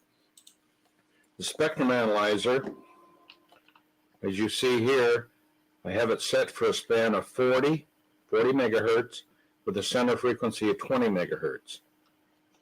And I'm going to go back to this coil, and I'm going to insert the probe, just this piece of coax with a tip on it, into the end of this coil. I got to move it this way a little bit. One-handed camera work. Yeah, old school. I'm very well prepared, I can tell you. Okay, what I take and want to do now is show you what we're seeing on the spectrum analyzer. Not a whole lot, are we? In fact, nothing has really changed here that we can say has taken place. So we'll let this coil sit here for a minute. I'm going to take and back this. I want to move this back out of here a ways and let it just sit there for a couple of seconds, maybe 30 or 40, to where it will go into resonance at its spatial resonant frequency. Now, I know if you're a conventional thinker and you've been taught in the same universities I have, you're going to say, what is this idiot talking about? Well, there's a significant difference between self-resonant frequency and spatial resonant frequency. And I have a paper inscribed It will be back on my website as soon as the hackers leave me alone and I find a new hosting service. But anyway, the paper will describe how you determine and how you measure the difference between self-resonant frequency and spatial resonant frequency. Okay, I think we've probably left this long enough now to where this coil now has established an oscillation on its own based upon the spatial resonant frequency of this coil. That SRF is determined by the number of turns, the size of the wire, the length of the coil, and the interwinding capacities of the coil itself. Now, this will vary significantly from a self-resonant frequency because you test and excite the coil for the spatial resonant frequency by only exciting one end of the coil from one end of your generator. So anyway, go out and look for those papers, look for those explanations, you'll understand what I'm talking about. So let's take a look at the spectrum analyzer and see if anything's going on here. Oh, lo and behold, we're now seeing something. If you notice right here, we have a very weak signal coming from the probe in that coil. Now, we didn't have that before, and I will assure you, I'll take and go ahead and move a marker over to it, that is the spatial resonant frequency of this coil. Let me go ahead and adjust the marker and bring it over. Okay, I've got the marker sitting right on top, and we're looking at the SRF of being 29.8 megahertz. And granted, we're minus 70 dBm down, but that's immaterial. We're going to take and demonstrate something a little better as we move along here. But you can see that this coil now is actually oscillating without anything connected to it. Now let me go down here, pull this wire out of the coil. Okay, it's free and clear. Let's go back up and look, and all we have here is the marker, which I'm moving around. There's no longer an oscillation taking place in that coil. Okay? All right, now I'm going to cut this into multiple video sections because we're going to do a number of things with this little coil for the demonstration. So this is going to be part one of SRF demo. Okay? Bye. What did you think about that, Shawn? Yeah, I'm trying to wrap my brain around that. It's amazing. It was pulling resonance from somewhere. Yeah.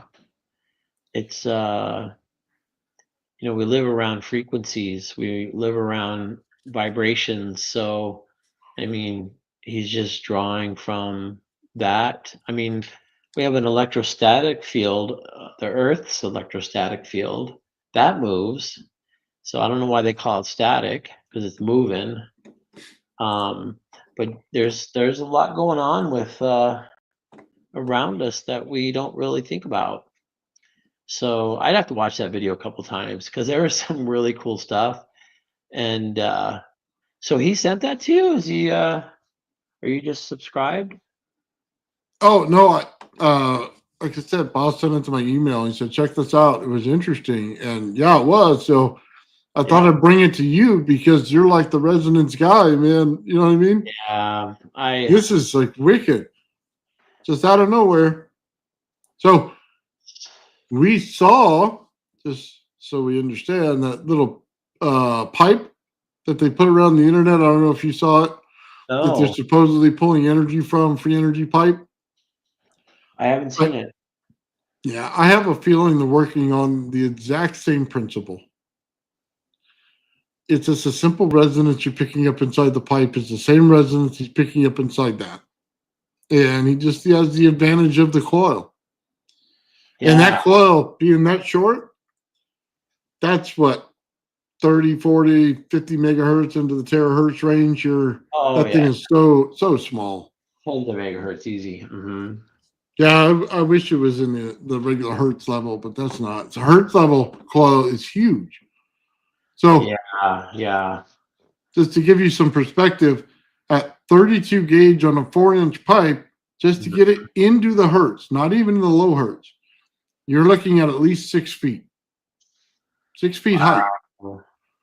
To put it in, say, 7 hertz or 8 hertz in a Tesla coil, Mm-hmm. you're looking at about at least 9 to 10 inches of diameter. Okay, at 32 Wire, gauge. right? Yeah, though the diameter of the pipe Okay. has to be that big, Mm-hmm. and it has to be at least 5 feet in order to get down to the very low hertz. At least that's just a starting point. That's just, let me throw something out there to see if it'll work. You'll know when a coil is in low hertz because it'll be massive. These little coils are in, sky high, kilohertz, megahertz. Right. I can't get the ZVS to run under 15 kilohertz. I just can't. I mean, I'm still trying, but yeah, I mean, John Bigman says miles of windings. Yeah, be I mean, huge. you would need very thick wire, and yeah, I mean, it's something that I've always had in the back of my mind that I want to do is I want to create these 1, 2, 5 hertz with high power outputs. None of this, how when the guy who drives by in your neighborhood and you hear this boom, boom, boom, boom, and it shakes your window cells. Yeah. I tell my wife, "Oh, I'm so thankful they're sharing their music with us." Uh, but they're playing with those low frequencies at high power, and they're not even in the hertz. Those are probably, I mean, they're probably still kilohertz. Probably still kilohertz, maybe high hertz, Mm. maybe 800 hertz or something. They're definitely not 6 hertz. I'm sorry, they're 90 hertz or 100 hertz. They're in that probably range of under 1,000. But yeah, to dial that down to 1 or 2 hertz with high power, yeah, that's always intrigued me. Every time I go to the thrift store, I buy the giant woofers they sell for $3. They're trying to get rid of them. And I have 5 of them in my garage because I want to see if I can hit those low frequencies with a lot of power. Mm. So they always attract me because there's a lot of power in those lower frequencies as far as moving the everything around you. If you want to affect everything around you, you hit those frequencies because it goes through everything. Hmm. So yeah. Let's see, we got here. Gold Godheart Guardian says, I want to rebuild these antennas with high altitude weather balloons and create a wireless network. Huh. See, Stefan G says, I hate Starlink. Yeah, at my cottage in the no man's land in Wisconsin, I have to have Starlink. It's that No. or no internet. No phone, no internet. Have you used Starlink there? Is that what you're saying? Brilliant. It's way faster than here in the city, and the city has the fastest internet. Mm. Starlink is gold, pure gold. The network speed is so fast you think your stuff is broken because when you touch something, it comes up so fast. You go, "Did I even click?" It's like Wow. it's super fast, and it's not cheap. Sorry, it wasn't that expensive. I think it was $500 to get it set up. And it's something like $150 a month, which is high. But if you want internet in the woods, and it's the best internet, it's awesome. Kind of has to do what you got to do, huh? Yeah, exactly. And because there's no light noise, because it's literally 100 miles in the middle of nothing, forests, you can see the Starlink satellites and a perfect stream come right over our cottage over the lake. A perfect line of stars, all Nice. stars, and they cone right over the sky over our cottage. It's really bizarre. Um, he has so many of them. Yeah. Jabber says it's horrible, ruining my star view. Yeah, it is weird with all the beautiful stars and planets, and all of a sudden you have this string of satellites. It makes sense, I guess. See, Oh man, that's funny. yeah, they're just having some good talks here. Uh, Ian Jackson says, worth noting that when lights went out in Spain, the frequency moved to between 8 and 13 kilohertz. It says X hertz. And 12.5 is the quarter wave harmonic of the grid frequency. Hmm. Interesting. Yeah. Stefan says sky pollution, like we don't have enough already. Yeah, I mean, there's plenty of stars, okay? It's a pretty big universe. But it is weird.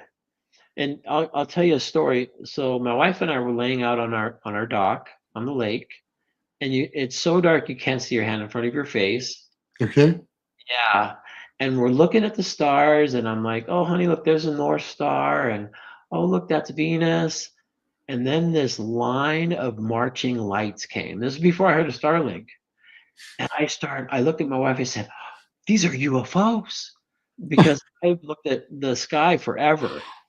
And I was freaked out. And I ran upstairs, grabbed my phone, and I Googled it. And it was Starlink. Because they look otherworldly. They do not look like they belong in the sky. They, oh my goodness, it's terrible. Oh, it's creating UFOs. That's great. My heart was racing. I got to film this. Let's see. No, just some comments. Lots of nice things. Wow, we've been here 2 hours. I'm having a really good time. I really appreciate you having me on, Nathan. It's I'm glad that some of the stuff I had was interesting to you. So what do you think about electrodes and some of the experiments? Dude, hold on a second. Oh, there we go. Yeah, I think you're doing really well with it. I keep looking at that stuff and it looks like you're putting a lot of heat into it in order to flip the field, right? You know, I mean, in the plastics I do, but in the friction stuff, it's no heat. I mean, it's literally, even in the friction, so that black tire rubber behind the bowl, it's not touching the bowl. Its field is crossing through the plastic bowl and hitting the glass, and the glass's field is passing through the yellow plastic bowl and hitting the rubber, because there's no friction, no touch. So it's just a crossing of fields that we don't think about. Yeah, my concern was if you put too much heat into it, you're getting too much magnetism in it. And then as soon as you want to catch it and stop the process so that it holds the field, as soon as you heat up a liquid to go in there, or if it has a chemical effect that creates heat, it's going to throw off the field you were looking to create. It has to be like a cold pour, fast set to hold that electric, right? You know what I mean? Yeah. And it'd be better if it was like a liquid material that just hardened quickly, or that it'll harden in the process of putting the voltage through it. But then you have to run that thing at such a high voltage to meet out as many amps as you possibly can to hold that field. Yeah. So, yeah, I mean, it looks challenging, man. I don't know exactly how to set it up. I mean, charging things looks fairly easy to charge it. To continuously hold the charge, it seems a lot different. That's exactly right. It's because charge leaks. So if you pull your sock out of the dryer and it's making that staticky sound, and you put it on your foot, then it's leaked already. It's leaked out into the carpet, it's leaked out into the air. So you don't have that static electricity that it had in your dryer, clothing dryer. So to stop the leakage, that's the key, because you could put a liquid on there to harden to keep those fields in place, but that liquid might take your charge away. Mm-hmm. That's the thing, is you have to play the charge game. And that's why the glass was saying there's something on the other side of this bowl that Yeah. has what I want. And then the outside of the bowl, the rubber was saying I have something in that bowl that I want. And that's fascinating to me. It's just to hold it is what you're saying is the challenge. Well, okay, so it has to be molten, okay, or just in a liquid state that has to harden real quick, right? Yep. So the more material that's not charged Hmm. may cause a problem. So what's a cold process that'll hold it? Because it has to be that. It can't be a hot process. It won't work. Because you can continuously keep running the charge through it as long as the material sets. You know what I mean? Then it Hmm. will continue to hold charge, because that looks like the only way plasma channel achieved it is he had to continuously put it in Yeah. while it was setting. Yeah. Yeah. The thing that he doesn't show you in the plasma channel is how well he's held that charge a month later. And I've built higher charge electrodes than his, where you could feel it at 3 or 4 feet. And yet I go the next day and that charge is half, and then the next day it's lower, and then a month later it's something, but and then there's so many factors. All I did is give you little snippets, and I know you know that because you know a lot about what I'm doing, a lot about fields. But I just wanted to highlight that it's this strange environment where our fields, if you get the right materials, the fields are gonna interact with each other. Um, without touching each other. That's the big thing that interested me the most. So let me ask you this, Shawn. Have you ever had a spark gap or a circuit cool down on you? Like it's running at 240 degrees on the spark gap, and then all of a sudden it'll run at room temperature. With a spark gap, I haven't. I know when I'm in perfect resonance, my transistors, my MOSFETs, they're perfectly cool and there's no heat in my system and the sound is not loud when I'm getting all that plasma. I know that sweet spot. And it always surprises me because I'm pulling out these 6 inch, 10 inch sparks, and yet everything's cool and it's quiet. But I've not experienced it in the way that you're saying. Okay, so when you do that, your circuit itself is in perfect resonance. Okay, Hmm. and the spark gap is in resonance with the circuit. Hmm. So it's almost like you have to run a coil on each side of it, put it in resonance in between it as the spark, and Mm, let it charge like that so that the heat is far less, it's room temperature, but then any liquid can set perfectly in that. You know what I mean? Because there's no extra heat, so there's no loss on it when it cools down because you're not overheating it. that's interesting theory. That is real interesting. So it would be something to look into. I've Yeah. seen it in several systems. I've seen it in my system. Hmm. If it's oscillating properly, there's no impingement, there's no clogging, there's I don't know what you want to say the best word is, but it's Yeah. not there. It doesn't slow it down at all. You get free flow in electrons. You know what I Yeah. mean? Or I should say this. I always see electrons as the impedance. So just hear me out. And this is kind of a wild thing. So woo, here we go. Okay. Okay.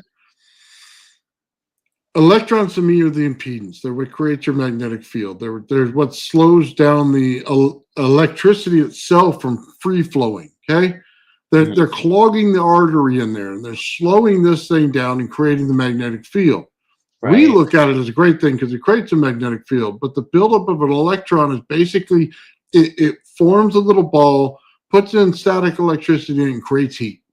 And that's what it continuously does. So I always look at the electron as something that comes in and creates a magnetic field. But then when you run it in cold energy, it takes that out. It removes that electron so there's no buildup in it, doesn't clog anything, and it's a free flow of electricity at a very cold temperature. That's how I see it. So when I look at this, I say, okay, we need an electric, put it in cold, make sure that you get the spark to go over so that the electricity is very high, but the magnetism is nothing. Okay, we don't want a buildup of a field on there. We don't want any clogging. We want it to go straight through. Yeah. The faster it goes, the better, because that means it's charging way more in an electric than it ever would, because we're not trying to make a magnet. Exactly. So that's just my idea on it. It's a little bit different than everybody else's because they think electrons are everywhere. I see them like little Evos that are sitting on the end of your, your wire, and they'll just break out in plasma.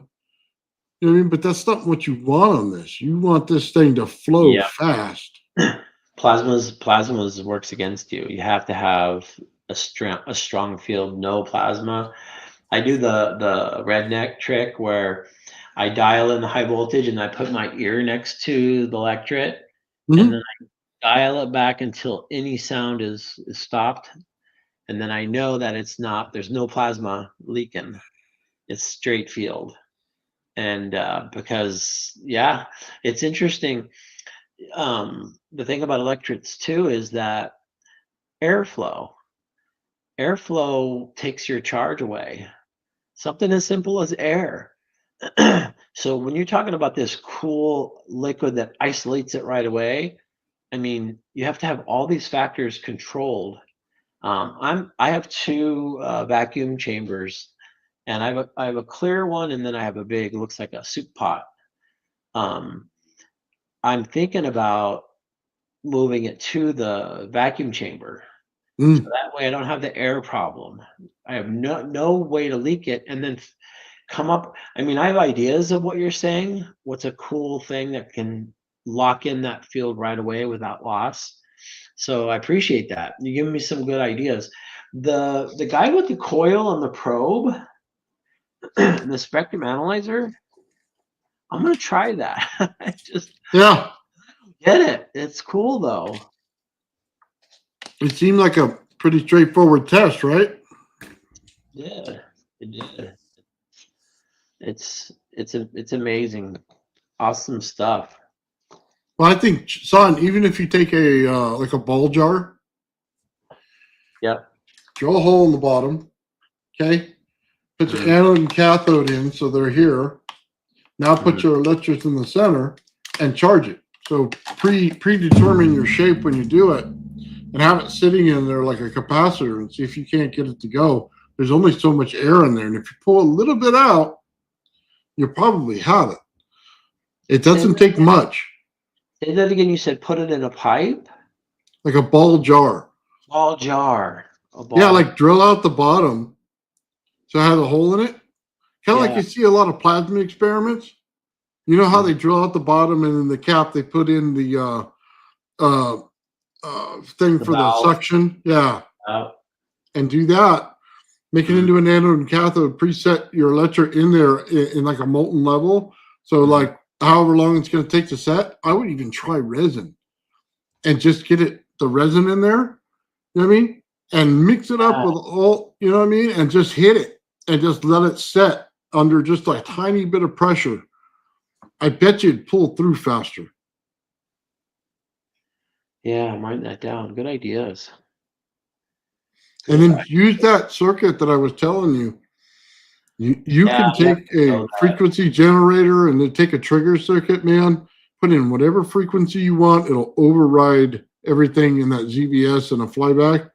Yeah. It'll do it real fast, man. Or you can do it to a straight coil if you wanted to get down to the hertz, because to make a rodent coil spin a magnet, you just put in a DC pulse and put it at 7.85 hertz.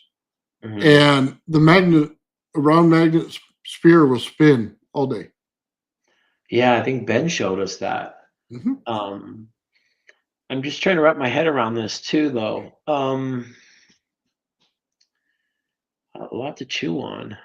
A lot to chew on. You just It, got to find that perfect material. That's the hard part. yeah, exactly. Yes, yes. And there's not a lot on this field. And people go, oh no, we have Tang. Uh, what is it? Tribo Electric uh, Nano Generator, TENG Tang. They've done a lot of research where they'll make a sidewalk, and if you walk across the sidewalk, you're generating power. Here we Mm-hmm. go. Plug in a vacuum chamber, resonate 2 probes that go down 22 plates that are separated by microns. I think he's talking along the same lines as you were saying. Yeah, I think he is. I think he's working along those lines. Yeah, yeah. It's a bummer to charge something and then watch it dissipate because you can't lock it in. And this is where Jarvis has been really my mentor in electrostatics because he's been studying this for 20 years. And so I'll run some experiments, run it by him, and then he gives some really good feedback. But I really like how you're thinking because it kind of zooms me out. You know, you get too close to a problem, and then someone goes, "No, no, step back, look at it No, differently." you want to eliminate the spark. I'm sorry, I forgot all about this, Shawn. You want to eliminate that spark. You want heavy statics, you got to eliminate the spark. You can't have it. You I, need to I keep. I've been looking at your experiments, just mesmerized by the plasma that I'm seeing in the colors, and I'm not even thinking, no. Static electricity, you got to eliminate that spark. Yeah. There's no getting around that. So Yep. you take a container and you put the like a bigger size on one side, this aluminum foil, and smaller on the other. It'll create a nice static field in one direction throughout the entire thing. It'll pull the small to the big, and Mm-hmm. it'll push a flow in that one direction. Put 2 DC flybacks in series, put it on that frequency generator that I'm telling you, make a perfect static voltage set that'll stay for a long time. Take Yeah. your material, put it in there, and allow it to set. If it Mm-hmm. takes 6 hours, then it takes 6 hours, but this thing will hold that long. I did a static electricity experiment with paper to move it up and down a little thing, Yeah. but it's the same principle. It had a Okay. big plate and a small plate, and it made it go in one direction, and it had no sparks whatsoever. But Yeah. that static would charge the living daylights out of the material in between. Yeah. Yeah. All very good ideas. I've been wanting to switch to flyback setup because I want that high voltage. I want the rippling DC. I don't want the straight DC. That makes sense. But I don't want sparks. Sparks are bad. But to have a little bit of ripple in it to kind of jar the atoms, kind of get them to give up their stuff and get their fields all aligned. And I wanted to show you. It wasn't my presentation, but I think I skipped it. But I wanted to show you my flyback setup. Oh yeah, let's take a look. Yeah, if I can find it. I'm telling you, Sean, that circle changed your entire view of it. Yeah, when are you gonna do a video on it? Because I want to watch it. I'll do it, man. I'll do it right away. I have the circuit. I bought a bunch of more parts for it. Because I'm gonna say Ian needs it for his stuff. I need it for my stuff. So that's 2 people that need it. So I mean, You know, the circuit came off of my gravity flyer. I had to find a way to change the frequency and hold the frequency for a very long time. crazy. Yeah, and it was 18 volts, 2.5 amps is what the power was to go into it. The Mhm. 2 DC 5 thinned it out so much it came out pure static. Wow. And at a distance of about this far, so about 6 to 8 inches at least, I could get a massive static field out of it. Wow. That's it. So really, in effect, you were getting the potent field, a dense, straight static field. And Yes. that's what's really hard to do. That's what you want in your electric. Yep. Oh yeah. The better. In fact, one of our goals I think we talked about is to have a coulomb of charge, which is an obscene amount of charge, and to hold it in an electret. That's crazy cool, crazy hard, crazy tough. But that's a high goal. So real quick, Dennis said ion wind. It's the stage in any DC flyback before you get the hiss. That's the static field. As soon as you get the hiss, it's game over. You've already failed. Yep. Then I because after when that hiss goes, you got plasma. That's that ion, right? You don't want that. You want right before that, which is the static field. Mm-hmm. That's what you want, and you want it as one from one point to the next, and it has to do with the size of plates. And if you're getting the hiss, you're moving air ions, and if you're moving air ions, they're stealing away your field. That's the air you're having problems with. Leaking. It's really I can get it where it doesn't have ion wind. I can get it the field nice. It's just then now how do you lock it in? How do you now pour that liquid if you like you said to hold it? That's the step that is probably one of the hardest. Well, if all it is a circuit that you need to hold it, I'll get you the circuit, and then if you got the material that'll do it while it sets. It's the material that holds it that I haven't figured out yet. It's not the field. I wanted to show you, I can't find it, but my setup is 6 flybacks. It's a setup that is pretty awesome for that field. But Those are I big ones you got from that TV, that projection. know it's you can buy it. Oh boy, why don't I have it? Let's see. I thought I sent it to you in Messenger, but maybe I didn't. But it's a big box. Let's see here. It's about this size, and it's has 6 flybacks in it, and it's used to electrify paint. So when you're using the paint sprayers, it puts a little charge on the paint, so the paint goes on thin and Hmm. evenly distributed. And they use it for painting cars, and it's basically a painter's thing. But since it's made to put a lot of static electricity on paint molecules, why can't I use it to put a lot of charge on my particles, whatever particles I want to use? And I was doing that with the glass. And I'm doing it with the glass, which is the macro, because the glass beads are too big. I need to be doing powders. I need to be doing things minute. That way I can get every single fragment charged, if that makes sense. Mm-hmm. So, but playing with the glass spheres lets me see visually what I should be doing at the powder level. So that's why I'm playing with the beads, because at least, oh, I can do the beads this way. Now I can take it to the next level and go to powders, nano powders.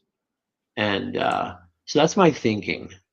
But I like where you're going with that. Again, that cold freeze lock of the field. I just have to Mm-hmm. think about that for a lot. I think I have to think about that. And I'm so bummed I can't show it to you. I don't know what I did with it. Well, Nathan, it has been a blast. And I appreciate you having me on your channel. I really do. It's a high point of my month. And I appreciate it. I appreciate all you guys listening to me blabber on for 2 hours and 20 minutes. It's John, they amazing. love when you're on the channel, bro. Don't even Hey, worry about that. appreciate it. You guys are too good to me. All right. Well, I copied these comments into a folder, so I'll try to skim through them, guys. Sorry we didn't get to all of them.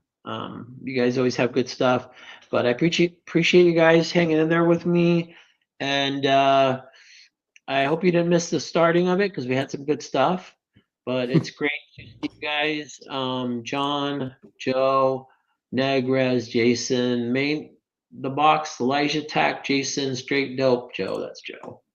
Oh boy, guys, I don't want to miss any of you. Brandon, Coates, Dennis, Yanni, good guys. If I didn't say your name, I'm sorry. Crypto, you're the man. All right. Nathan, I'm gonna have to head out, good sir. Shawn, thank you very much, man. I do appreciate it, man. Guys, chat, you're awesome. This has been cool, man. I missed you, man. We're gonna have to get together here in the next couple of days and figure some stuff out, and I get you that circuit. But yeah, awesome presentation, man. Very good. Thank you so much. Good having me, guys, or good having you guys. Thank you so much. All right, let me pull this up. Your cool ending. Oh yeah, watch this, because you're going to see Joe's crystals he pulled up.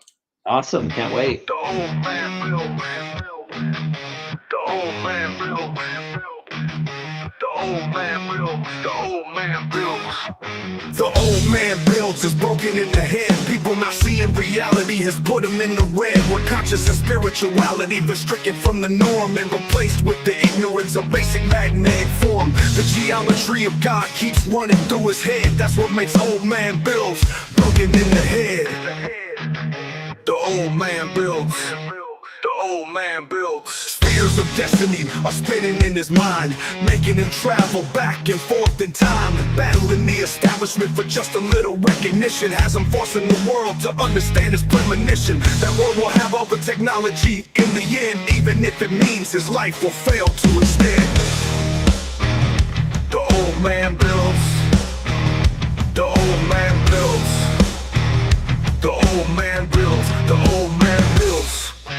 Fears of destiny are spinning in his mind, making him travel back and forth in time, battling the establishment for just a little recognition. Has him forcing the world to understand his premonition. That world will have all the technology in the end, even if it means his life will fail to extend. The old man builds. The old man builds. The old man builds. The old man builds.